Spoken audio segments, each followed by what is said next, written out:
జగన్ చేసిన వ్యాఖ్యలు ఇప్పుడు వైరల్‌గా మారాయి. నిన్నటి నుంచి కూడా అదే చర్చించుకుంటూ ఉన్నారు. అంటే ప్రెస్ మీట్‌లో ఆయన మాట్లాడిన మాటలు కార్పొరేటర్‌కి ఎక్కువ, ఎమ్మెల్యేకి తక్కువ అని చెప్పేసి అన్నారు. దీన్ని ఏ విధంగా చూడాలి అని అంటారు? అంటే జగన్ ఎందుకని జ ఆయన అలా అనాల్సొచ్చింది జగన్మోహన్ అంటారు? రెడ్డి గారు 11 సీట్లు అంటే ఆయన ఒక ఓవర్ కాన్ఫిడెన్స్ ఎళ్లి వై నాట్ 176 175 అని నినాదంతో ఎలక్షన్‌కెళ్లారు. 11 సీట్లు వచ్చేసరికి మెంటల్‌గా ఆయన డిస్టర్బ్ అయిపోయి ఆయన ఒక మెంటల్ పొజిషన్ బాలేదు వాస్తవం చెప్పాలంటే. ఓకే. ఆయన మెంటల్ హెల్త్ మెంటల్ బాలేదంటారు హెల్త్ ఆయనకి. బాలేదు. దానివల్ల ఆయన అలా మాట్లాడారు. పొలిటికల్ కామెడీ స్టార్ అయిపోయారన్నమాట. ఈరోజు పార్టీ అంతా నిర్వీర్యం అయిపోతుంది. పవన్ కళ్యాణ్ లాంటి వ్యక్తిని ఆయన చాలా నీచంగా దిగజారే స్థాయిలో చూసారు. అలాంటి వ్యక్తి ఈరోజు ప్రభుత్వంలోకొస్తే ఏం చేయగలడో, ఎలా చేయగలడో అని చూపిస్తా ఉంటే, ఒక నిజమైన రాజకీయ నాయకుడు, నిజమైన నాయకత్వాన్ని ఈరోజు చూపిస్తా ఉంటే, ప్రజలు ఆదరిస్తా ఉంటే, దాన్ని చూసి ఓర్చుకోలేక డిప్రెషన్‌లోకెళ్ళి ఈ మాటలు మాట్లాడుతున్నారు. ఒక ముఖ్యమంత్రిగా చేసిన వ్యక్తి, ఈరోజు ప్రతిపక్ష స్థానాన్ని కావాలని కొట్లాడుతున్న వ్యక్తి, కావాలని చిన్న పిల్లోల్లాగా ఆహ్, ఏడుస్తున్న వ్యక్తి, ఈరోజు ఆలోచించుకోవాలి. మన భాష ఏ విధంగా ఉండాలి. ఆయన ఒక డిప్యూటీ డిప్యూటీ సీఎం. సరే నువ్వు ఒప్పుకున్నా, ఒప్పుకోకపోయినా ప్రజలు ఆయనకు ఓట్లేసి, ప్రజలు ఒక 21కి 21 స్థానాలిచ్చి అంటే 21 స్థానాల్లో పోటీకి 21 స్థానాలిచ్చి, ఆయన్నే ఒక స్థానంలో కూర్చోబెట్టినప్పుడు నువ్వు ఆ చైర్‌కి నిన్ను ఏమడిగారు? పలానా ఒక ఉప ముఖ్యమంత్రి గారు మీ విషయంలో ఇదన్నారు. ఈ అంశాలు నువ్వు దానికి సమాధానం చెప్పు. దానికి సమాధానం చెప్పకుండా కార్పొరేటర్‌కి ఎక్కువ, ఎమ్మెల్యే తక్కువ అంటే నువ్వు రాజశేఖర రెడ్డి కొడుకు కాకపోయుంటే నువ్వు దేనికి పనికిరావు. హ్మ్. నువ్వు రాజశేఖర రెడ్డి కొడుకు అవ్వకపోయుంటే నువ్వు కార్పొరేటర్ కాదు కదా! ఊర్లో వార్డ్ మెంబర్‌కి కూడా పనికిరావు. నువ్వు అది గుర్తుంచుకో.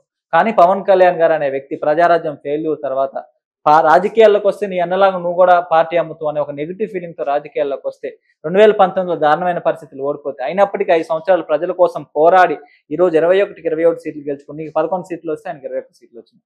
సో నేను 40,000 మెజారిటీ వస్తే ఆయనకి 70,000 మెజారిటీ వచ్చింది. సో ఆయన నీకన్నా బెటర్ పొజిషన్‌లో ఉన్నారు. దానంతటిని పక్కన తీసి పెడితే ప్రజలకు మంచి చేయాలని నిబద్ధతతో, నిజాయితీతో పనిచేసే వ్యక్తి పవన్ కళ్యాణ్ గారు. ప్రజలను అడ్డు పెట్టుకొని ఏ విధంగా దోచుకోవాలి, ఏ విధంగా రాజకీయాలు చేయాలి, ఏ రోజున అధికారం దక్కించుకోవాలనే వ్యక్తి నువ్వు.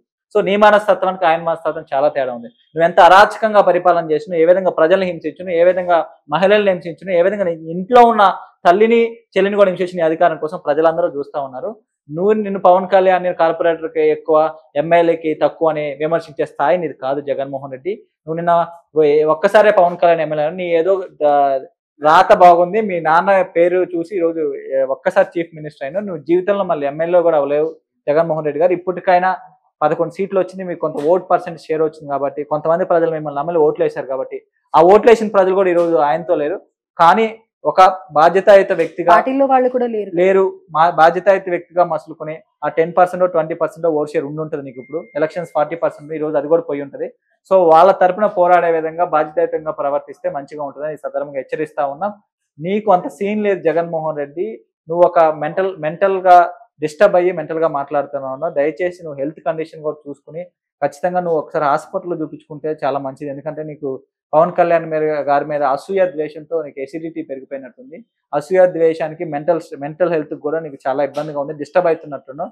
సో ఖచ్చితంగా నువ్వు మెంటల్ హెల్త్ చూపించుకో. ఎట్లాగో నువ్వు అమరావతిలో గాని ఉండవు కాబట్టి బెంగుళూరులో ఏదైనా మంచి హాస్పిటల్ చూసి చూపించుకోవాలని తెలంగాణ జనసేన తరపున నేను ఆయనకి సూచిస్తాను. ఏమన్నా డబ్బులు ఆల్రెడీ ఆయన దగ్గర ఫుల్‌గా ఉన్నాయి. ఏమన్నా మాకు హెల్ప్ కావాలంటే డబ్బులు కూడా తెలంగాణ జనసేన నుంచి ఆయనకి చేస్తాం. ఏదైనా మెంటల్ హెల్త్‌కి సంబంధించి ఏదైనా ట్రీట్మెంట్ చేపించుకుంటాను. సో ఓర్వలేనితనంతోనే ఇలాంటి కామెంట్స్ చేస్తున్నారు అని అంటారు. ఖచ్చితంగా ఓర్వలేనితనం. ఎందుకంటే ఆయన ఒక పవన్ కళ్యాణ్ గారి నాయకుడికి ఏ రోజు చూడలేదు. కానీ ప్రజలందరికీ తెలుసు ఆయన నాయకత్వం గురించి. నీలాగా ఏదో దాన్నంటారు మేనేజ్‌మెంట్ సీట్ కాదు పవన్ కళ్యాణ్ గారు. మీ నాన్న బతికున్నప్పుడే నిన్ను ఎంపీ చేసిండు. మీ నాన్న పవర్‌లో ఉన్నప్పుడు వేల కోట్ల ఆస్తిని జమ చేసుకున్నావు. మీ నాన్న నువ్వు పవర్‌లో ఉన్నప్పుడే నీ వెనకాల మీడియాని పెట్టుకున్నావు. క్విడ్ ప్రో కో విధానంతో వేల కోట్ల డబ్బులు తెచ్చుకొని సాక్షిని నిలబెట్టుకున్నావు. ఈ అన్ని వనరులతో నువ్వు సీఎం అవ్వటం పెద్ద గొప్ప విశేషం కాదు. తర్వాత బైఫర్కేషన్ తర్వాత నువ్వు చేసిన దొంగ రాజకీయాలతో సీఎం అవ్వటం గొప్ప విషయం కాదు. ప్రజల నుంచి మాలాంటి నాయకుల్ని లీడర్లుగా నిల్చోబెట్టి ఈరోజు పవర్ సాధించిన, ప్రజల నుంచి ఓట్లు తెచ్చుకున్న జనసేన అధినేత పవన్ కళ్యాణ్ గారు నిజమైన రాజకీయ నాయకుడు, నిజమైన దమ్మున్నోడు. సరే నువ్వేదో ఒక్కసారి పవర్‌లోకి వస్తే గొప్ప అనుకుంటున్నావేమో. అది గొప్ప కాదు జగన్మోహన్ రెడ్డి గుర్తుంచుకో. సరే ఈసారి దమ్ముంటే మళ్ళీ పవర్‌లోకి వచ్చి ఒకసారి నిరూపించుకో. దొంగ రాజకీయాలు చేయకుండా, వ్యక్తిగత దూషణలు చేయకుండా, ఫ్యాక్షనిజం చేయకుండా, రౌడీయిజం చేయకుండా, డబ్బులు పంచకుండా, నీ మీడియాను ఉపయోగించి అసత్య ప్రచారాలు చేయకుండా నువ్వు పవర్‌లోకి రా. పవన్ కళ్యాణ్ గారు లెక్క అప్పుడు ఒప్పుకుంటాం. సో నేను ఇవన్నీ వేస్ట్ మాట్లాడుకొని, ఎందుకంటే ఆయనకి ఇవన్నీ అర్థం కూడా కావు. ఎందుకంటే ఆయన మెంటల్ హెల్త్ బాలేదు. 100% ఆయన మెంటల్ హెల్త్ బాలేదు. ఆయన ఏదో ఒక పిచ్చి సంబంధించిన ఏదో వ్యాధితో బాధపడుతున్న విషయం అంతకుముందులో వచ్చింది. వాస్తవం. ఎందుకంటే ఆ వ్యాధి ఆయనకుంది. సో బెంగుళూరులో ఉంటాను కాబట్టి బెంగుళూరులో ఒక మంచి హాస్పిటల్ చూసి చూపించుకోవాలని ఈ సందర్భంగా నేను ఆయన కోరుతాను. వాళ్ళ రాజకీయ పార్టీలో నాయకులు కూడా నేను కోరుతాను. కొంతమంది మంచి మంచోళ్ళు కూడా ఉన్నారు. వేరే పార్టీలు చూసుకోండి. ఎందుకంటే మీకు నిజంగా ప్రజాసేవ చేయాలనే అవసరం ఉందిగా అనుకుంటే ఖచ్చితంగా ఆ పార్టీని వదిలేయండి. ఎందుకంటే ఆయన మెంటల్ హెల్త్ బాగాలేదు. ఇంకా ఆ పార్టీలో ఉన్న నాయకులు మాత్రం ఆయన్ని ఒప్పించి ఒక మంచి హాస్పిటల్‌కి తీసుకెళ్లాలని ఈ సందర్భంగా నేను కోరుతున్నాను. రైట్ అండి. సో, కుటుంబ పాలన ఉండదు అని చెప్పిన పవన్ కళ్యాణ్ గారు ఇప్పుడు నిన్న మొన్నటి వరకు చిరంజీవి గారికి ఒక సీట్ ఇస్తారని చెప్పి ఒక మంచి పొజిషన్‌లో కూర్చోబెడతారు అని విన్నాం. కానీ అది చిరంజీవి గారు ఒప్పుకోవట్లేదు అని చెప్పేసి అదైతే సైలెంట్ అయిపోయింది ఆ టాపిక్. కానీ ఇప్పుడు నాగబాబు గారి గురించి కూడా ఎమ్మెల్సీ ఇస్తారు, లేకపోతే ఇంకోటేదో ఇస్తారు, ఇంకో పొజిషన్ ఏదో ఇస్తారు అని చెప్పేసి మాట్లాడిన సందర్భంలో లేదు ఇవ్వట్లేదు అని కూడా కన్ఫర్మ్ చేసి ఆల్ ఆఫ్ ది సడన్ ఆయనకు కూడా ఒక పొజిషన్ అయితే ఇస్తూ ఉన్నారు. సో, మరి దీన్ని ఏ విధంగా చూడాలి అని అంటారు? అంటే నేనైతే దీన్ని ఇప్పుడు మీరు చిరంజీవి గారికి జనసేన పార్టీకి ఎటువంటి సంబంధం లేదు. యాజ్ ఏ వెల్ విషర్‌గా, యాజ్ ఏ బ్రదర్‌గా ఎప్పుడు తమ్ముడు మంచి కోరుకునే వ్యక్తిగా చిరంజీవి గారు ఎప్పుడో చెప్పారు. నేను రాజకీయాల్లోకి రాను. నేను రాజకీయాల్లో నాకు ఇంట్రెస్ట్ లేదని ఎప్పుడో చెప్పారు. ఇప్పటికి మొన్న లేటెస్ట్ కూడా ఒక 2 వీక్స్ బ్యాక్ చెప్పారు. కానీ నా తమ్ముడు ఎందుకంటే వాళ్ళ బాండింగ్ మనం చూస్తాం. ఒక ఫ్యామిలీ బాండింగ్. ఏదో జగన్మోహన్ రెడ్డి గారి ఫ్యామిలీ బాండింగ్ లాగా కాదు. వాళ్ళు ఈ రోజు 70 సంవత్సరాలు వచ్చినా గాని, 60 సంవత్సరాలు వాళ్ళకొచ్చినా గాని ముగ్గురు అన్నదమ్ములు అదే విధంగా ఉంటరు. అన్న మాట జవదాటిన తమ్ముళ్ళలాగే ఉంటారు. అదే విధంగా చిరంజీవి గారు కూడా ప్రేమ చూపిస్తారు. నా తమ్ముడు ఎక్కడున్నా మంచిగుండాలి, మంచి పొజిషన్‌లో ఉన్నా చిరంజీవి గారు కోరుకుంటారు. అంతే తప్ప చిరంజీవి గారికి గాని, జనసేన పార్టీకి గాని ఎటువంటి సంబంధం లేదు. అది పవన్ కళ్యాణ్ గారు చాలా సార్లు కన్ఫర్మ్ చేశారు. చిరంజీవి గారు కూడా కన్ఫర్మ్ చేశారు.